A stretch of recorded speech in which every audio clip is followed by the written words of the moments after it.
The Legend of Zelda Breath of the Wild released in 2017 to insane praise of being Mini's greatest game of all time and a modern-day classic for years to come.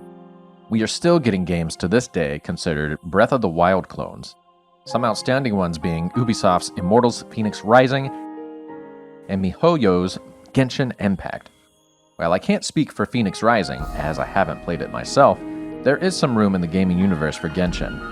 It's a competent, free-to-play tirade in an open world very reminiscent of Breath of the Wild's incarnation of Hyrule, with some gacha mechanics that I won't get into explaining how or why I feel the way I do about them. It is available on mobile, so that opens up the amount of players it can reach, and it does have its own decent story, and each character has their own moveset that does a good job of distancing itself from Zelda. What I'm trying to say is, imitation is the most sincere form of flattery. What I'm also trying to say is, some games that imitate and have derivative elements of other games often stick out above the crowd, or stick out in the sea in some cases, and become definitive games or franchises in their own right. I'm asdfcore, and while I'm not here to go over every single game that championed their genre by copying other games, I am here to share some of my favorites from gaming history. These won't be reviews of the games necessarily, but some reasons and facts of how they define themselves as important in the genre they didn't originally pioneer. If you've followed my channel at all, or would like to check out some of my other videos, you'll find out that I love Metroid.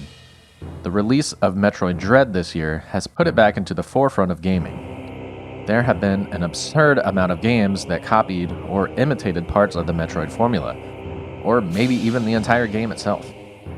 Without developers being in love with Metroid, we wouldn't have such gems as Ori and the Blind Forest, Celeste, Hollow Knight, Cave Story, Blasphemous, La Mulana, The Messenger, Axiom Verge, Guacamelee, Bloodstain, Dead Cells.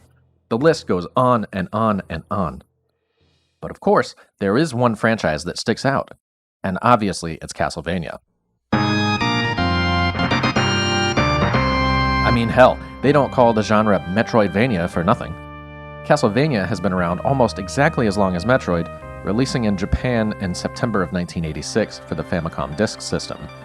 It had a North American release for the NES in 1987, and a European release in 1988.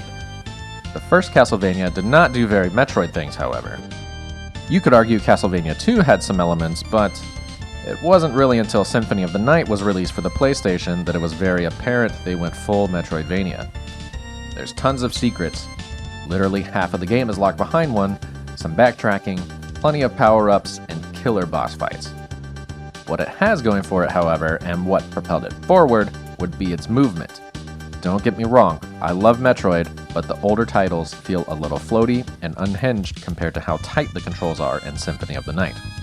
The game also has some RPG elements in spells, weapons, and armor that increase your stats as you go.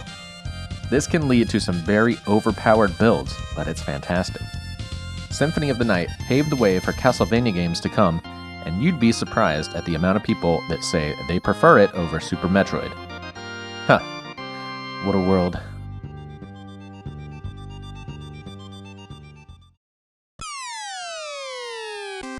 Jump, shoot, slide, jump. Another franchise that's been around since the 80s on the NES is Mega Man. It has over 130 games in the series.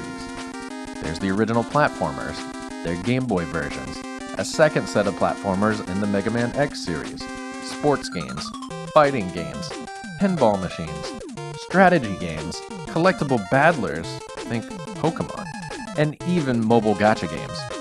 Some of these series even have their own spin-off series. There's a ton of NES games that play like Mega Man. Actually, Metroid was pretty similar. Scroll the screen, shoot things, get power-ups, move on. There was also Bionic Commando, Bucky O'Hare, Darkwing Duck. I mean, the list could keep going forever. What most people think of, I imagine, when thinking of Mega Man, is either the original series of platformers or Mega Man X. And a developer that obviously loved those would be Yacht Club Games, whose first title, Shovel Knight, is basically a love letter to Capcom's Blue Bomber. Despite the 8 or 16-bit pixel-style appearance, Shovel Knight has both blue and red protagonists, 8 bosses with 12 levels, a boss rush, and a final boss with lots of different forms. It also has some amazing sound effects and music with chiptunes that are heavily inspired by Mega Man tracks. Some tracks were even written by the same composer, Manami Matsume, even though I'd say that Shovel Knight also shares concepts with NES Ninja Gaiden and DuckTales. Pogo Shovel, anyone? And the power-ups you get in the levels don't come from the bosses like they do in Mega Man. It still shares a gameplay loop that would remind most people of Keiji Inafune's character. And no, I don't mean Mighty Number 9.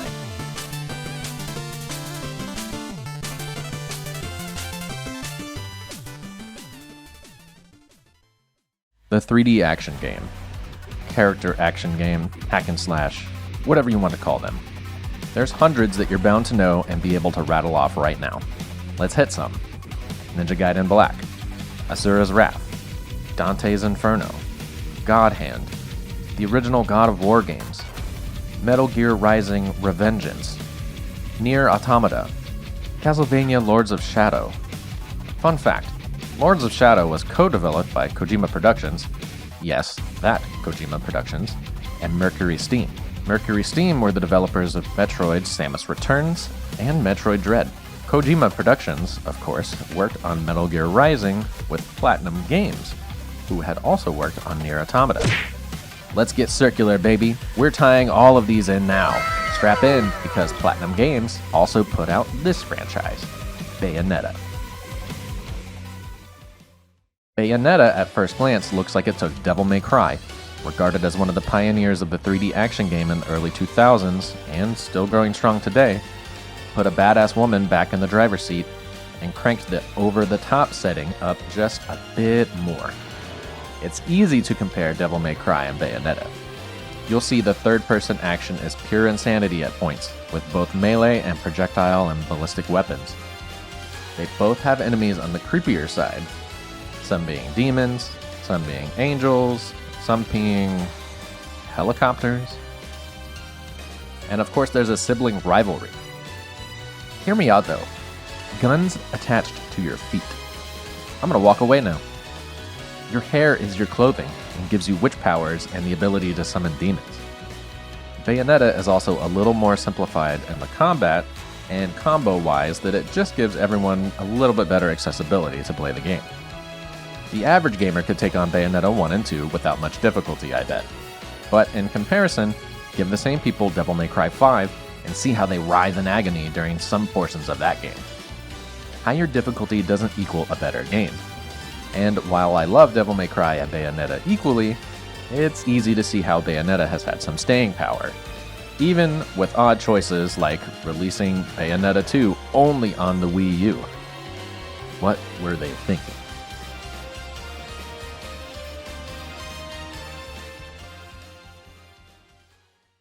Let's get back on the Zelda train. For the longest time, there were two schools of thought.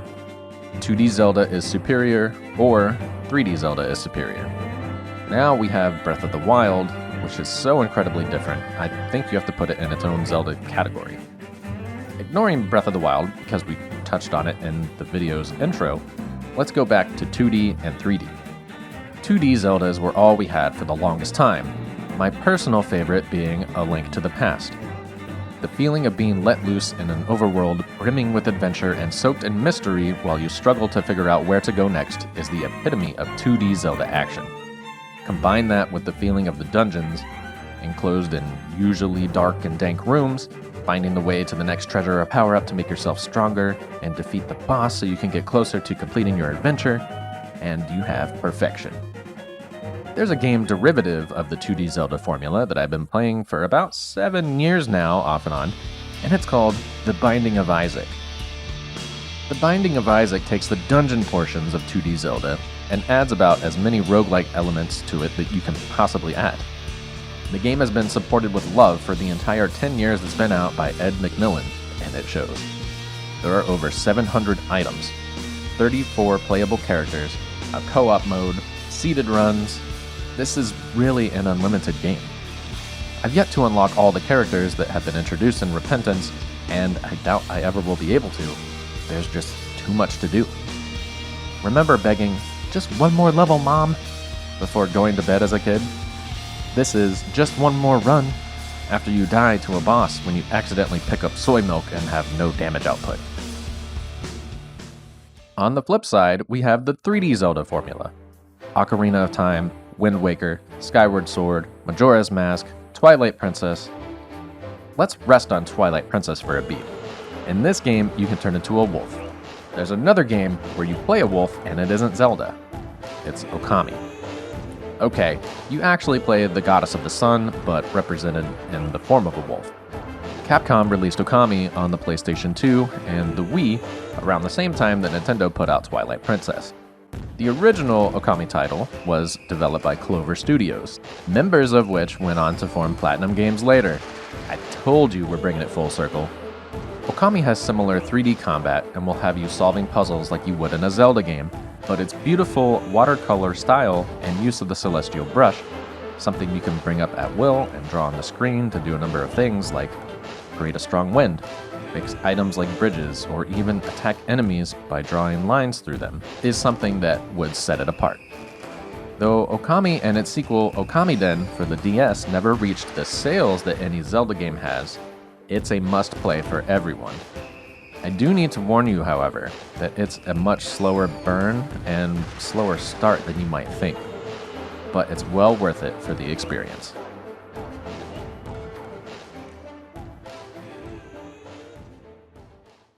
I know many will be clamoring for Soulsborne games to go here on this list, but I tend to stay away from those. Not on purpose or anything, because I did love what I played of Sekiro, but they aren't my cup of tea really anymore. Again, this wasn't a list of the best games that fit the bill of being derivative at first but now definitive, but just a short list of games that I love that do fit. Thanks so much for watching. Make sure you check out my other content here on the channel and follow me on social media. Feel free to mention any derivative but definitive games that you think deserve some love down in the comments. Don't forget to subscribe and all that jazz, and I'll see you all next time.